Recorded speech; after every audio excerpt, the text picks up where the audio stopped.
ladies and gentlemen, and it is Saturday.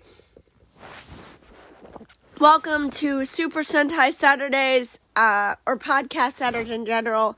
This is the hour where I talk about Kamen Rider and Super Sentai shows. No Ultraman right now, because Ultraman arc is very boring, and I did not like it, and I thought it stupid.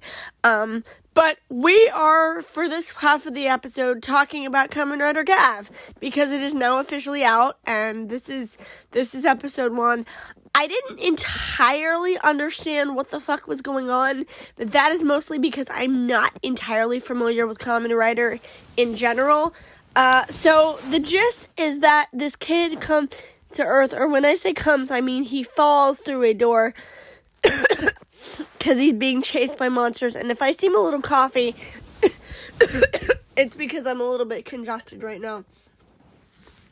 But he comes to Earth, and he is being pursued by monsters. He slips on, and he gets there, and he ends up fighting an alien who is like throwing cars and other things at him, and he is given a belt with a bunch of little candy pieces in it, and those candy pieces can do different things for him. When he cranks the belt, like, they give him his power to turn into Kamen Rider Gaav. He can give himself weapons, he can give himself superpowers, he can do a bunch of different things, and I think it's really cool. I like the fact that he's a little bit blasé. Like, he kind of, sort of seems to know what it is and how to use it.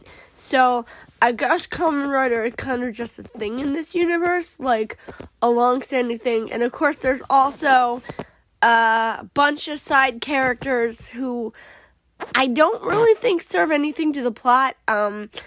When we get to Drive, I think we'll see that they serve a much more of a purpose. But these characters so far are just kind of there. He is found at the end by a girl who, like, rescues him and takes him back to her house, and that's nice. So he's gonna have a female companion, but I don't really understand what's going on. I probably should have watched another Kamen Rider to get a little bit more information first, but I do like the idea of Kamen Rider Gaav being candy themed. Every Kamen Rider has been different. The last one was alchemy, even though I think of another series when I think of that word. Kamen Rider Drive was robots, particularly hot ones in maid costumes, but that we will get to that and her. So there was a dragon one where all the Kamen Riders are dragon themed, but this is not a team show. Other characters can transform, as I know, but they're not like a group unit. They're individuals, but they can all fight using these different belts, and I think that's really interesting. Also, the villains, who apparently look very hot, and are going to be very hot people, like, literally, they're very attractive, are all related to, like, the Stomach. Their last name is Stomach for some reason. That's very weird, but, This is kind of enjoyable. I like Sentai better, mostly because I'm used to Power Rangers and their lineup and their motif. But I think I will get used to this because I am interested to see, where this goes. But that is this show, and we are moving on to Boonboomgers, because in Boonboomgers we finally learn what the show has been alluding to with Genba. And basically, Genba is an alien. And Genba is an alien whose universe has been taken over by, you guessed it, this race. So he has a personal grudge against this race because he wants to stop him.